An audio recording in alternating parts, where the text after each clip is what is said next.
नमस्कार दोस्तों, आप लोग का स्वागत है आर के माही मैथमेटिक्स क्लासेज में। कल के वीडियो में आपने अच्छा तरह से 8.1 के सूत्र ने देखा है। आज मैं उस चैप्टर को लेकर आया हूं दोस्तों। निश्चित तौर पर आप लोग को बहुत अच्छा तरीका से समझ में आएगा। तो दोस्तों, पहली बार वीडियो पर बने हैं तो चैनल को सब्सक्राइब कर दीजिए और बेल आइकन प्रेस कीजिए ताकि ऐसे वीडियो आप तक पहुंचती रहे। ठीक है दोस्तों, तो चलिए हम लोग देखते हैं दोस्तों। यहाँ पर ध्यान दीजिए, सबसे पहले प्रश्न को पढ़ना और समझना बहुत ज़्यादा जरूरी होता है। ठीक है, तो चलिए हम लोग देखते हैं। त्रिभुज ए बी सी में जिसका बी क्या है, समकोण है। ठीक है, तो सबसे पहले दोस्तों यहाँ पर हम लोग त्रिभुज ए बी सी का रचना कर लेते हैं। किसका कर लेते हैं? ए बी सी का रचना कर लेते हैं। यहाँ पर ए लिखेंगे, यहाँ पर बी और यहाँ पर सी। ठीक है, अब दोस्तों देखा जा रहा है तो ए बी बराबर 24 सेंटीमीटर। तो ए बी कितना है आपका? 24 सेंटीमीटर है। क्या है? 24 सेंटीमीटर है। उसी प्रकार बी सी आपका दिया हुआ है 7 सेंटीमीटर दिया हुआ। कितना दिया हुआ है दोस्तों? 7 सेंटीमीटर दिया हुआ है। ठीक है, तो निम्नलिखित का मान ज्ञात करें। ठीक है, तो यहाँ पर सबसे पहले हम लोग देखेंगे, आपका आधार और लंब दिया हुआ है, तो हमको क्या ज्ञात करना है? कर्ण ज्ञात करना है। तो आप लोग को हम सूत्र में बताए थे, कर्ण बराबर सूत्र क्या होता है? आप लोग को बताए थे क्या? लंब का स्क्वायर और प्लस बताए थे आधार का स्क्वायर बताए। ठीक है दोस्तों, अब यहाँ पर देखा जाए लंब आपका कितना है? 7 है। तो यहाँ पर हम लोग 7 लिख देंगे, स्क्वायर है तो स्क्वायर कर देंगे। उसी प्रकार आधार मेरा कितना है? 24। तो यहाँ पर हम लोग 24 लिखेंगे और इसको क्या करेंगे? स्क्वायर कर देंगे। ठीक है, अब इसके बाद हम लोग को देखा जाए 7 का स्क्वायर कितना होता है? तो 7 का स्क्वायर 49 होता है। क्या होता है? 49 होता है। और उसके बाद हम लोग देखें 24 का स्क्वायर आपका कितना हो जाता है? 576 होता है। क्या होता है? 576 होता है। उसके बाद क्या होगा? 576 और 49 को जोड़ेंगे तो 625 आएगा। क्या होगा दोस्तों? 625 होगा। तो 625 का वर्गमूल आपको कितना हो जाता है? आपका हो जाएगा 25। कितना होगा? 25 हो जाएगा। ठीक है दोस्तों, तो ये मेरा कर्ण कितना हो जाएगा? 25 हो जाएगा। क्या हो जाएगा? 25 हो जाएगा।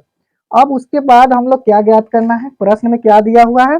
साइन ए और cos A का मान ज्ञात करना है। 2 नंबर में है साइन सी और cos C का मान ज्ञात करना है। ठीक है, तो सबसे पहले 1 नंबर यहाँ पर लिखेंगे, साइन ए लिखेंगे। तो साइन ए के लिए आपका लंब बताए थे ना, तो सामने वाला लंब हो जाता है, तो लंब बटा क्या हो जाता है? कर्ण हो जाता है। तो लंब कितना है आपका?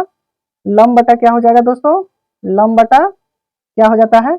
कर्ण हो जाता है। ठीक है ना, लंब बटा कर्ण।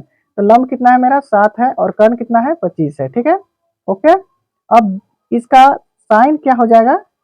उसके बाद साइन हो गया, तो यहाँ पर अब हमको ज्ञात क्या करना है? कॉस ए ज्ञात करना है। क्या ज्ञात करना है? Cos A. तो कॉस का क्या होता है? सूत्र क्या होता है? आधार। आधार बटा क्या होता है? कर्ण होता है। क्या होता है? आधार बटा कर्ण। तो मेरा आधार कितना है? 24 और कर्ण कितना हो गया? 25। ठीक है, उसी प्रकार 2 नंबर में मेरा प्रश्न क्या है? साइन सी और कोस सी। तो यहाँ पर हम लोग लिखेंगे साइन सी। सी के लिए आपको बताया थे लंब क्या हो जाएगा? सामने वाला। ठीक, एंगल के सामने वाला लंब हो जाएगा और ये आधार हो जाएगा। कर्ण कभी दोस्तों नहीं बदलता है। ठीक ना, कर्ण कभी भी नहीं बदलता है। तो यहाँ पर ये हो जाएगा साइन ए के लिए लंब, सी के लिए 24 हो जाएगा। तो यहाँ पर लिख देते हैं लंब बटा क्या हो जाता है? कर्ण। तो लंब बटा क्या हो जाएगा? कर्ण। आप लोग को न समझ में आया तो इसका पिछला वीडियो देखिएगा, वहां पर पूरे आपको सूत्र समझ में आ जाएगा, कैसे कोण के हिसाब से लंब आधार बदलता है। ठीक है, और यहाँ पर हम लोग क्या कर देंगे? कॉस सी करेंगे। क्या करेंगे? कॉस सी। तो सी के लिए आपका क्या हो जाएगा? आधार हो जाएगा आपका 7। यहाँ पर आधार, आधार बटा क्या लिखेंगे हम लोग? आधार बट्टा कर्ण लिखेंगे ना, आधार बट्टा कर्ण लिखेंगे। तो आधार कितना है मेरा? 7 और कर्ण कितना हो गया? 25। तो इस तरह के हम लोगों को एक्सरसाइज 8.1 का क्वेश्चन नंबर 1 सॉल्व हो गया। ठीक है दोस्तों, अब हम लोग चलते हैं क्वेश्चन नंबर 2 की ओर। क्वेश्चन नंबर आपका 2 क्या कहता है? आपको बहुत अच्छा तरह से दिखाई दे रहा होगा। से आकृति 8.13 में tan P और cot R का मान ज्ञात कीजिए। ठीक है दोस्तों, तो ये आकृति दी हुई है, आपका कर्ण और लंब दिया हुआ है, तो आधार ज्ञात करना है। तो यहाँ पर सबसे पहले हम लोग क्या करेंगे? आधार बराबर लिखेंगे। तो आधार बराबर हम सूत्र क्या लिखाए हैं? कर्ण का स्क्वायर माइनस क्या हो जाएगा दोस्तों? लंब का स्क्वायर हो जाएगा। ठीक है ना, कर्ण का स्क्वायर माइनस लंब का स्क्वायर हो जाता है। तो उसके बाद यहाँ पर देखा जाए कर्ण कितना है आपका? 13 है और लंब कितना है आपका? 12 है। ठीक है, चलिए आगे हम लोग देखते हैं। यहाँ पर बराबर के चिन्ह नहीं छोड़िएगा। यहाँ 13 के स्क्वायर 169 हो जाएगा, अब 12 के क्या हो जाएगा? 144 हो जाएगा। ठीक है दोस्तों, तो 169 में से 144 जब हम घटाएंगे तो मेरा कितना आ जाएगा 25। कितना आएगा 25। तो 25 का वर्गमूल कितना होता है 5 होता है। ठीक है, तो अब यहाँ पर हम 5 लिख देंगे। अब उसके बाद दोस्तों मेरा प्रश्न क्या कहता है, tan p और माइनस क्या हो जाएगा कॉट r हो जाएगा। ठीक है ना, तो यहाँ पर p के लिए लंब कितना हो गया 5 हो गया, तो लंब बटा आधार, तो यहाँ पर कितना हो जाएगा 5/12 हो जाएगा। अब कॉट r के लिए लंब हो जाएगा 12, तो कॉट के क्या होता है आधार बटा लंब होता है, आधार बटा लंब, तो ये भी आपका 5/12 हो जाएगा। ठीक है, अब इसको हम लोग क्या करते हैं, दोनों का एलसीएम निकाल लेते हैं। ठीक है ना, 12/12 का एलसीएम कितना 12 होगा, तो 12 कम 12 5 का 5 हो जाएगा यहाँ पर, फिर 12 कम 12 5 का 5 हो जाएगा। तो यहाँ पर कितना है 5 में से 5 गया 0 बराबर 0/12 बराबर कितना हो गया 0 हो गया। तो आप लोग को क्वेश्चन नंबर 2 का भी क्या हुआ सॉल्व हो गया। ठीक है दोस्तों, तो आप लोग वीडियो पर बने रहे, फिर क्वेश्चन नंबर हम लोग 3 देखते हैं। चलिए दोस्तों, हम लोग क्वेश्चन नंबर 3 की ओर चले आए। यहाँ पर देखिए ध्यान दीजिएगा, साइन ए बराबर दिया हुआ है 3/4, तो कॉस ए और टेन ए का मान ज्ञात करना है, परकलित करना है, या चाहे ज्ञात करने के लिए कहा जाए, दोनों एक ही होते हैं दोस्तों। तो सबसे पहले हम बता दें से इस चैप्टर में आपको सारे के सारे मैथ में आपको क्या बनाना है, एक समकोण त्रिभुज की रचना करना है, जिसमें ए बी सी डी इस तरह के हम लोग लिख लेंगे दोस्तों। यहाँ पर ध्यान दीजिएगा दोस्तों, ये यहाँ पर भी चाहे यहाँ पर भी कहीं भी हम लिख सकते हैं, बशर्ते जिस प्रश्नों में आपका समकोण जो एंगल दर्शाए, तो समकोण हमेशा यहाँ पर आपको देना है। ठीक है, तो चलिए हम लोग देखते हैं क्वेश्चन नंबर 3। क्वेश्चन नंबर 3 में मेरा प्रश्न क्या कहता है, साइन ए बराबर हो जाता है 3/4। तो दोस्तों साइन का सूत्र आपने जानते हैं क्या होता है, लंब अब बटा क्या हो जाएगा आपका कर्ण हो जाएगा। ठीक है ना, लंब बटा क्या हो जाता है कर्ण, तो लंब मेरा कितना हुआ 3 और कर्ण कितना हो गया 4 हो गया। तो लंब के जगह पर हम लोग 3 लिखेंगे और कर्ण के जगह पर कितना लिखेंगे 4 लिखेंगे। तो दोस्तों कौन सा एंगल आपको बाकी रह गया, तो मेरा एंगल बाकी रह गया आधार। तो आधार का सूत्र हमने लिखाया है, क्या लिखाया है, आधार बराबर क्या होता है कर्ण का स्क्वायर होता है दोस्तों, और माइनस क्या हो जाएगा लंब का स्क्वायर हो जाएगा। ठीक है, बहुत अच्छा तरह से समझ गए। अब दोस्तों यहाँ पर देख रहे हैं कर्ण, कर्ण कितने हैं आपके 4 है, तो यहाँ पर हम लोग क्या करेंगे 4 लिख देंगे, इस पर पावर 2 है तो यहाँ पर भी हम लोग पावर 2 दे देंगे। ठीक है, अब लंब लंब कितना हो गया दोस्तों 3, तो यहाँ पर 3 लिख देते हैं, और स्क्वायर है तो स्क्वायर कर देते हैं। ठीक है दोस्तों, अब क्या करते हैं 4 का स्क्वायर आप लोग जानते हैं 16 होता है, और 3 का स्क्वायर क्या हो जाता है 9 हो जाता है। ठीक है, चलिए उसी प्रकार हम लोग क्या 16 में से 9 घटाएंगे तो मेरा कितना प्राप्त होगा 7 होगा। तो यहाँ पर मेरा 7 हो जाएगा रूट के अंदर ही दोस्तों, यहाँ पर 7 का वर्गमूल नहीं निकल पाएगा, तो जैसे के तैसे हम लोग छोड़ देंगे। ठीक है दोस्तों, तो चलिए यहाँ पर हम लोग देख लेते हैं थोड़ा। चलिए अब हमको ज्ञात क्या करना है कॉस ए, यहाँ पर देख लीजिए आप लोग थोड़ा सा क्या ज्ञात करना है, कॉस ए और टेन ए का मान ज्ञात करना है। ठीक है दोस्तों, चलिए यहाँ अब हम लोग लिखते हैं, क्या लिखेंगे कॉस ए, तो कॉस ए के बराबर क्या होता है, कॉस ए का क्या होगा आधार बट्टा क्या हो जाता है कर्ण हो जाता है। ठीक ना, क्या हो जाता है आधार बटा कर्ण, तो मेरा आधार कितना है √7 है, कितना है दोस्तों √7, और कर्ण कितना हो जाता है 4। चलिए ये फाइनल मेरा आंसर हो गया। अब उसके बाद में क्या ज्ञात करना है tan ए, तो tan बराबर क्या होता है लंब बटा होता है आधार, क्या होता है लंब बटा आधार, तो लंब मेरा कितना है 3 है, और आधार कितना हो गया 7 हो गया, तो ये भी आपका फाइनल हो गया। ठीक है, तो चलिए क्वेश्चन नंबर हम लोग 4 देखते हैं। क्वेश्चन नंबर 4 मेरा क्या कहता है दोस्तों, आप लोग को स्क्रीन पर दिखाई दे रहा है, चलिए बहुत अच्छी बात है। चलिए ध्यान दीजिए, यहाँ पर यदि दिया हुआ है 15 cot a बराबर 8 हो, तो साइन ए और सेक ए का मान क्या करना है ज्ञात करना है। तो आपको याद होगा इस चैप्टर में हम लोग को कौन सा त्रिभुज बनाना है, समकोणिक त्रिभुज बनाना है। तो यहाँ पर सबसे पहले हम लोग क्या करेंगे समकोण त्रिभुज की रचना करेंगे, यहाँ पर ए लिखेंगे बी लिखेंगे और सी लिखेंगे। ठीक है दोस्तों, चलिए अब देखते हैं क्या दिया हुआ है 15 cot a बराबर दिया हुआ है 8। ठीक है ना, तो यहाँ पर cot a बराबर ये गुना में है, तो यहाँ पर क्या हो जाएगा भाग लग जाएगा। अब आप लोग का मालूम है नहीं याद होगा दोस्तों, तो सबसे पहले हम लोग cot का सूत्र लिख लेते हैं। cot का क्या होता है आधार बट्टा क्या हो जाएगा लंब। ठीक है ना, तो आधार आपका 8 हो जाएगा, लंब आपका 15, आधार क्या हो जाएगा 8 हो जाएगा और लंब क्या हो जाएगा 15, क्या हो जाएगा दोस्तों लंब, लंब कितना हो जाएगा 15 हो जाएगा। ठीक है, बाकी कितना रह गया, कर्ण।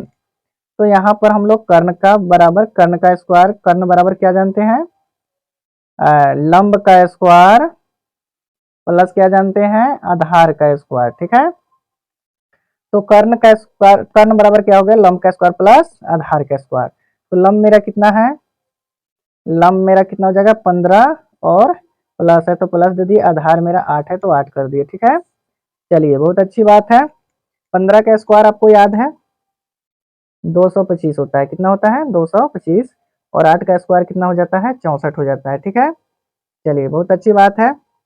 अब यहाँ पर हम लोग क्या करें, 225 और 8 कितना हो जाएगा, 200 कितना होगा 89, 289, 5 4 9 और 6 2 8, 6 2 8। ठीक है, 289, 289 का वर्गमूल कितना होता है दोस्तों, 289 का वर्गमूल आपका हो जाता है 17 हो जाएगा, कितना हो जाएगा 17। ठीक है, चलिए तो यहाँ पर हम लोग 17 कहाँ लिखेंगे, कर्ण लिख देंगे 17, कितना लिखेंगे, कर्ण 17 कर देंगे। ठीक है, चलिए बहुत अच्छी बात। अब हमको ज्ञात क्या करना है, सबसे पहले प्रश्न थोड़ा सा देख लेते हैं हम लोग।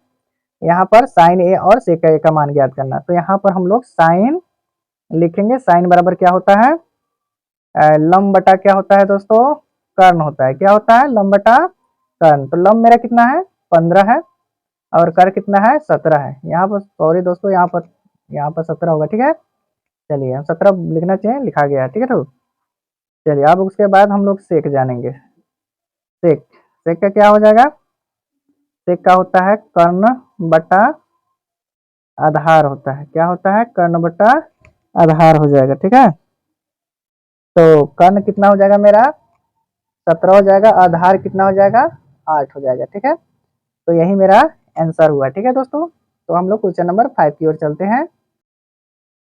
चलिए क्वेश्चन नंबर हम लोग 5 देखते हैं। क्वेश्चन नंबर 5 मेरा दिखाई दे रहा है बहुत अच्छी तरह से।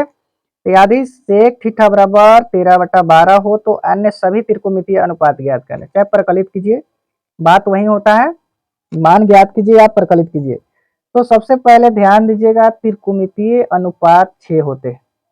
कौन कौन से होते हैं, साइन, कॉस, टैन, सेक, कॉट, कॉसेक होता है। ठीक है दोस्तों, जिसमें आपका एक दिया हुआ है सेक थीटा बराबर 13/12 दिया हुआ है। ठीक है, तो सेक का आप लोग जानते हैं क्या होता है, कर्ण बटा आधार होता है, क्या होता है कर्ण बटा आधार। तो कर्ण 13 हो जाएगा, आधार आपका 12 हो जाएगा, तो यहाँ पर कर्ण 13 और आधार 12 हो जाएगा। ठीक है, तो मेरा ज्ञात क्या करना है, लंब ज्ञात करना है। लंब बराबर क्या होता है, कर्ण का स्क्वायर माइनस आधार का स्क्वायर हो जाएगा। ठीक है, तो कर्ण कितना हो जाएगा 13 का स्क्वायर, आधार कितना होगा 12 का स्क्वायर। तो 13 का स्क्वायर 169 होता है, 12 का स्क्वायर 144 होता है। उसके बाद क्या हो जाएगा, दोनों से घटाएंगे तो मेरा 25 हो जाएगा, और 25 का वर्गमूल दोस्तों हो जाता है 5 हो जाता है, कितना होता है 5। तो मेरा लंब कितना ज्ञात हो गया, 5 हो गया, यहाँ पर लंब हो गया 5 हो गया। ठीक है दोस्तों, चलिए अब हम लोग को अन्य त्रिकोणमितीय अनुपात जब भी कहे तो एक तो दिया हुआ है 5 हमको ज्ञात करना है, तो चलिए हम लोग ज्ञात कर ही लेते हैं। तो सबसे पहले हम लोग क्या करेंगे, साइन, साइन का क्या होता है लंब बटा कर्ण, लंब कितना दिया हुआ है 5 और कर्ण कितना है 13, यहाँ पर लंब बटा कर्ण। उसके बाद साइन, उसके बाद कॉस, थीटा है दोस्तों तो थीटा लिखेंगे, जो रहेगा सो लिखेंगे, ठीक ना। तो कॉस का क्या हो जाता है आधार बटा कर्ण, आधार कितना है 12 और कर्ण कितना 13। ठीक है, साइन कॉस अब क्या हो जाएगा टेन, तो टेन क्या हो जाएगा मेरा लंब बटा आधार, लंब कितना है मेरा 5, आधार कितना है 12। उसके बाद दोस्तों हो जाता है कॉट, कॉट का क्या हो जाएगा आधार बटा लंब, 12 बटा कितना हो जाएगा 5 हो जाएगा।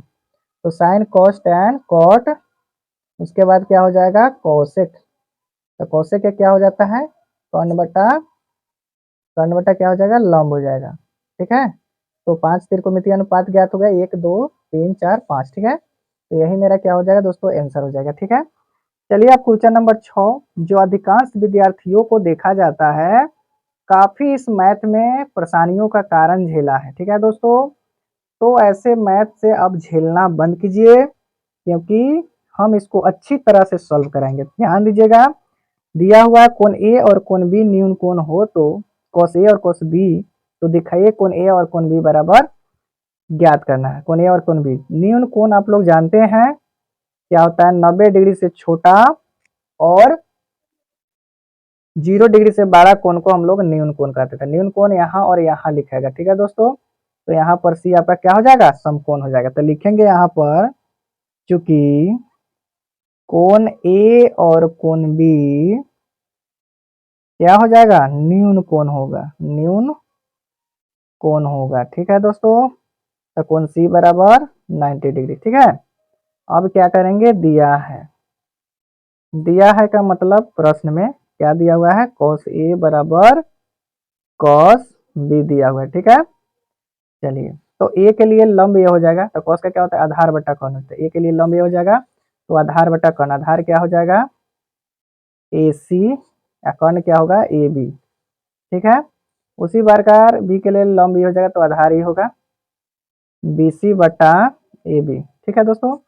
तो ए बी से ए बी कट गया, यहाँ पर सी से सी कट गया, तो कोण ए बराबर कोण बी होगा कोण ए बराबर कोण बी होगा। कैसे होगा, समान भुजा का समान भुजा का सम्मुख कोण कोण क्या होता है, बराबर होता है, बराबर होता है, ठीक है दोस्तों। समान भुजा का सम्मुख कोण बराबर, तो ये भुजाएं जब समान है ए सी बराबर बी सी, तो ये इसका सामने वाले कोण क्या हो जाएंगे, बराबर होंगे। तो इस तरह से क्वेश्चन नंबर 6 को भी हम लोग सॉल्व किए। तो दोस्तों ऐसे वीडियो देखने के लिए आप लोग चैनल को सब्सक्राइब कर लीजिए और बेल आइकन प्रेस कीजिए, क्योंकि इसके बाद हम कल आपको 7, 8, 9 और 10 को लेकर आएंगे। आज के लिए इतना ही। जय हिंद, जय भारत, वंदे मातरम।